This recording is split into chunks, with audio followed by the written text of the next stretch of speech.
پہلے جنگ کے بارے میں 5 علتیں بیان کی ہیں۔ اب اس آیت سے پہلا جنگ کا قانون ہے۔ قانون کیا ہے؟ رب تعالیٰ فرماتے ہیں کہ جس وقت تمہارا کفار کے ساتھ مقابلہ ہو جائے تو اس وقت پیٹھ پھیر کر چلے نہیں جانا۔ اگر تم پیٹھ پھیر کر چلے جاؤ گے تو اللہ کا غضب لے کر لوٹو گے، اور جس کے اوپر اللہ کا غضب ہو جائے اس کا ٹھکانہ کیا ہے؟ جہنم ہے۔ وہ کیا ہے؟ اچھا ٹھکانہ نہیں، وہ کیا ہے؟ برا ٹھکانہ ہے۔ لیکن 2 صورتیں ہیں پیٹھ پھیرنے کی۔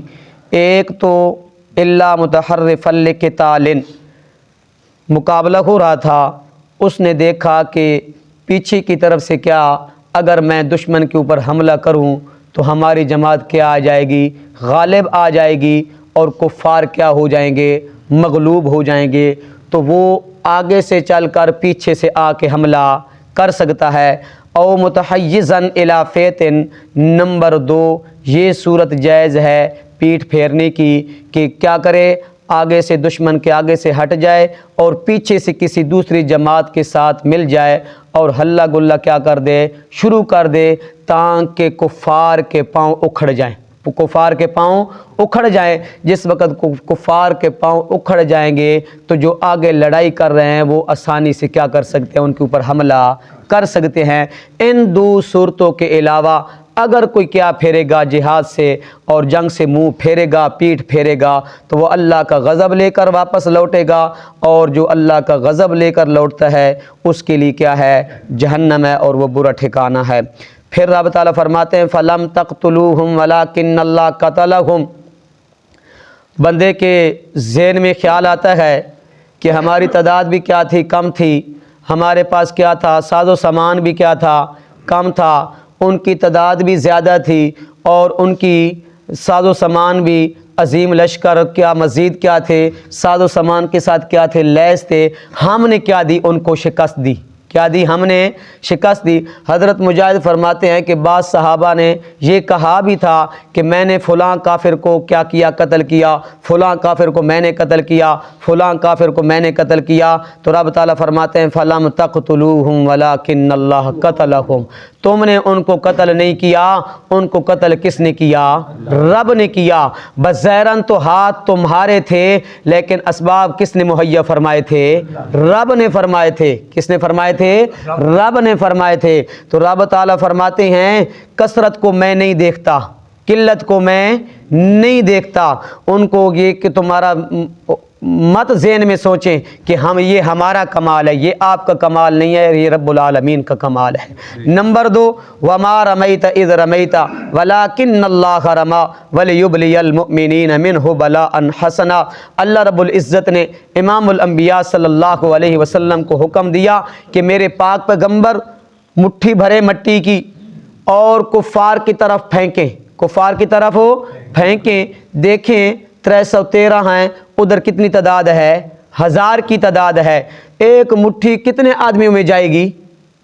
اگر پھینکے بھی صحیح تو کتنے آدمیوں کی آنکھوں میں جائے گی؟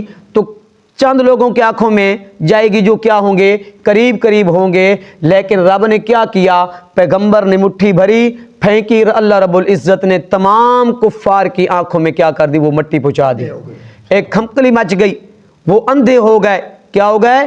اندھے ہو گئے۔ تو رب تعالیٰ فرماتے ہیں وَمَا رَمَيْتَ إِذْ رَمَيْتَ، اور نہیں پھینکی تھی آپ نے مٹھی خاک کی جب پھینکی تھی، وَلَٰكِنَّ اللَّهَ رَمَىٰ، وہ کس نے پھینکی تھی؟ اللہ نے پھینکی تھی۔ ان کی آنکھوں میں کس نے پہنچائی تھی؟ اللہ نے پہنچائی تھی۔ یہ کیا ہے؟ نبی کا معجزہ ہے۔ یہ کیا ہے؟ نبی کا معجزہ ہے۔ وَلِيُبْلِيَ الْمُؤْمِنِينَ مِنْهُ، یہ کیوں کیا؟ تاکہ مومنوں کو اپنی طرف سے آزمائے۔ کیا کرے؟ آزمائے۔ بلاءً حسنا، اچھا آزمانا۔ اس سے کیا ہے؟ بلاءً حسنا، آزمائش دی ہے کہ وہ کیا ہے؟ تعداد کے لحاظ سے بھی زیادہ، ہتھیار کے لحاظ سے بھی کیا ہے؟ زیادہ ہیں۔ لیکن رب تعالیٰ فرماتے ہیں ہم نے ان کو ایسے آزمایا کہ وہ مسلمان ڈٹ گئے، کفار کے مقابلے میں ڈٹ گئے۔ جس وقت ڈٹ گئے تو کیا ہو گئے؟ 70 مارے گئے تو 70 کیا ہو گئے؟ قیدی ہو گئے، اور پھر کیا ہوا؟ رب نے مسلمانوں کو مال غنیمت عطا فرمایا۔ ملان حسنا، حسنا سے مراد کیا ہے؟ مال غنیمت، فتح اور نصرت۔ وہ کفار کیا ہو گئے؟ باقی جو بچ گئے تھے وہ کیا ہو گئے تھے؟ بھاگ گئے تھے۔ ان اللہ سمیع علیم، یہ کس کا کمال ہے؟ رب کا کمال ہے، سننے والا ما فوق الاسباب۔ انسان سنتا ہے ما تحت الاسباب، رب سنتا ہے ما فوق الاسباب۔ کیا؟ ما فوق الاسباب سننے والی ذات کس کی ہے؟ رب کی ہے۔ اور ما فوق الاسباب جاننے والی ذات کس کی ہے؟ انسان رب کی ہے۔ انسان بھی جانتا ہے لیکن وہ ما تحت الاسباب جانتا ہے۔ کیا؟ کان ہیں ہمارے تو ہم سن رہے ہیں، کیا ہے؟ ہم سن رہے ہیں۔ جب ہمارے کانوں کی بینائی ختم ہو جائے گی تو یہ کیا ہے؟ اسباب ختم ہو گیا، ہم سن نہیں سکتے۔ زندہ مثال موجود ہے ہمارے آنکھوں کے سامنے، مشین کے بغیر سن نہیں سکتے۔ کیا ہے؟ ما فوق الاسباب سننے والی ذات کس کی ہے؟ رب کی ہے۔ اور ما فوق الاسباب جاننے والی ذات کس کی ہے؟ کہ جس کے روح بھی نکل گئی، بالکل کیا ہو گئے؟ عذاب معطل ہو گئے، اسباب سارے کے سارے ختم ہو گئے، وہ کہاں سنتا ہے اور کہاں جانتا ہے؟ وہ کہاں سنتا اور کہاں جانتا ہے؟ نہیں سنتا اور نہیں جانتا۔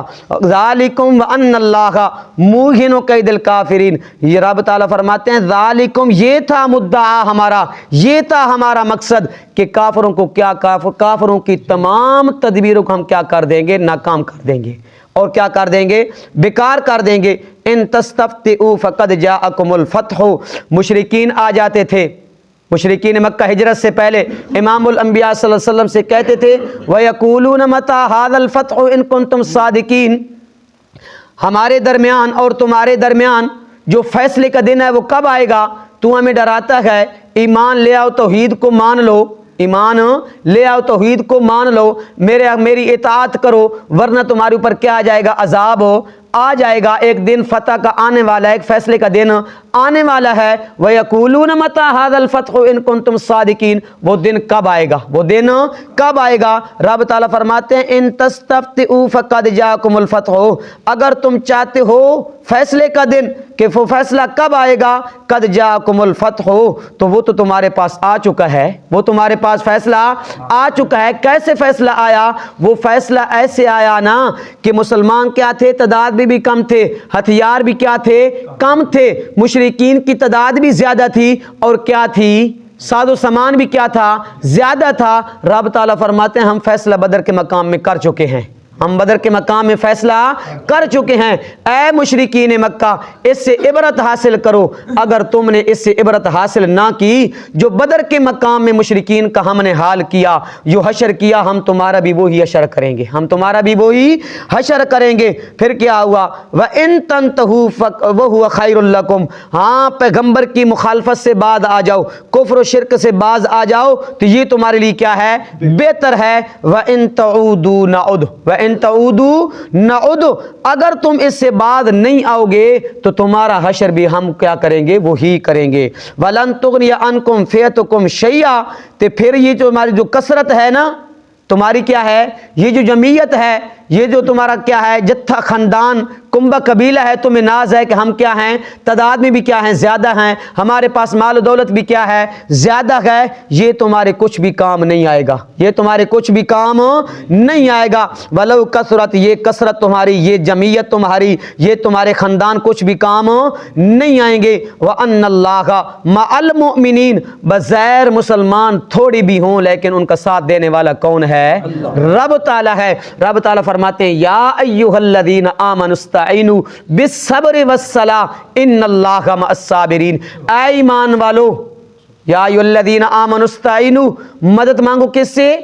اللہ سے، بالصبر، صبر سے۔ اے صبر سے کیا ملتا ہے؟ ایک سبق بھی ملتا ہے۔ کیا؟ صبر سے یہ سبق ملتا ہے کہ صبر، روزہ دار یہ کیا کرتا ہے؟ صبر کرتا ہے۔ کیا کرتا ہے؟ صبر کرتا ہے۔ اگر عام حالات میں ہم کتنی دفعہ پانی پیتے ہیں، کتنی دفعہ کیا کرتے ہیں؟ کھانا کھاتے ہیں، تو یہ کیا ہے؟ صبر ہے۔ رب تعالیٰ فرماتے ہیں جو روزہ رکھے گا، صبر کرے گا اور مجھ سے مدد مانگے گا نا، میں اس کے ساتھ ہوں۔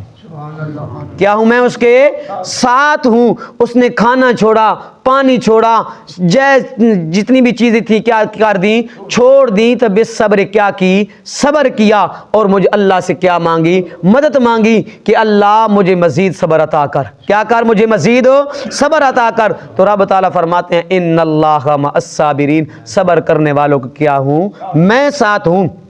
کیا یہ تو رب تعالیٰ نے کیا فرمایا, مشرکین کو فرمایا کہ تمہاری کثرت کو میں نہیں دیکھوں گا, تمہاری جمعیت کو میں نہیں دیکھوں گا.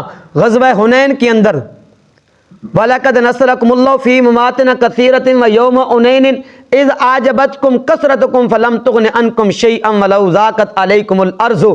کیا ہوا تھا, مسلمانوں کی تعداد زیادہ تھی. کیا تھی, غزوہ حنین کے اندر مسلمانوں کی تعداد زیادہ تھی. صرف دل میں اتنی بات آئی کہ ہم کیا ہیں, زیادہ ہیں, ہمارے پاس کیا ہتھیار زیادہ ہیں. اللہ رب العزت نے وہ حنین کی جگہ فراخ ہونے کے باوجود, کشادہ ہونے کے باوجود اللہ نے مسلمانوں کے اوپر کیا کر دی, تنگ کر دی. کیا کر دی, تنگ کر دی. تو سبق کیا ملا اس سے کہ فخر, غرور, تکبر نہیں کرنا. فخر اور غرور تکبر نہیں کرنا. یہ فخر اور غرور تکبر اللہ کو پسند نہیں. اللہ کو کیا پسند ہے, عاجزی پسند ہے. وَلَن تُغْنِيَ عَنْكُمْ فِئَتُكُمْ شَيْئًا وَلَوْ كَثُرَتْ. رب تعالیٰ فرماتے ہیں میں تمہاری کثرت کو نہیں دیکھوں گا, میں تمہاری جمعیت کو نہیں دیکھوں گا, وہ تمہارے ذرا برابر بھی کام نہیں آئیں گے. وَأَنَّ اللَّهَ مَعَ الْمُؤْمِنِينَ. اللہ ساتھ دیتا ہے ایمان والوں کا, اور اللہ ساتھ دیتا ہے عاجزی کرنے والوں کا. اللہ عمل کی توفیق عطا فرمائے. باللہ من الشیطان الرجیم. بسم اللہ الرحمن الرحیم. یا ایہا الذین آمنوا, اے ایمان والو, اذا لقیتم الذین کفروا, جب تم مقابل ہو جاؤ کفار کے, زحفاً جنگ میں, فلا تولوہم الادبار, تو نہ پھیرو ان کی جانب پشتیں. ومن یولیہم, اور جو کوئی پھیرے گا ان کی جانب, یومئذ دبرہ, اس دن اپنی پیٹھ, الا متحرفا, سوائے اس کے کہ جو گھات لگاتا ہو, لقتال, جنگ کے لیے, او متحیزا الی فئۃ, یا جا ملتا ہو کسی دستہ فوج سے, فقد باؤوا بغضب من اللہ, تو وہ آ گیا غضب میں اللہ کے. ومأواہ جہنم, اور اس کا ٹھکانہ دوزخ ہے. وبئس المصیر, اور وہ بہت برا ٹھکانہ ہے. فلم تقتلوہم ولکن اللہ قتلہم, پس تم نے قتل نہیں کیا انہیں بلکہ اللہ نے انہیں قتل کیا. وما رمیت اذ رمیت, اور نہیں پھینکی تھی آپ نے مٹھی خاک کی جب پھینکی تھی. ولیکن اللہ رما, لیکن اللہ ہی نے پھینکی تھی. ولیبلی المؤمنین منہ, اور تاکہ آزمائے مومنوں کو اپنی طرف سے. بلاء حسنا, آزمانا اچھا. ان اللہ سمیع علیم, بے شک اللہ تعالیٰ سننے والا جاننے والا ہے. ذالکم وان اللہ, یہ تھا مدعا, وان اللہ, اور یہ کہ اللہ تعالیٰ موہن و کمزور کرنے والا تھا. کئی دل کافرین, تدبیر کفار کی. ان تستفتئوا فقد جاءکم الفتح, اگر تم چاہتے ہو فتح تو آ چکی ہے تمہارے پاس فتح بھی. وَإِن تَنْتَهُوا فَهُوَ خَيْرٌ لَكُمْ, اگر تم باز آ جاؤ تو وہ بہتر ہے تمہارے حق میں. وَإِن تَعُودُوا نَعُدْ, اگر تم اعادہ کرو گے تو ہم بھی اعادہ کریں گے. وَلَن تُغْنِيَ عَنْكُمْ فِئَتُكُمْ شَيْئًا, ہرگز کام نہ آئے گی تمہیں تمہاری جمعیت شیئاً کچھ بھی. ولو کثرت, اگرچہ کتنی ہی تمہاری کثرت اور کتنی ہی تمہاری تعداد بڑی ہو. وَأَنَّ اللَّهَ مَعَ الْمُؤْمِنِينَ, بے شک اللہ تعالیٰ ایمانداروں کے ساتھ ہے. صدق اللہ العظیم.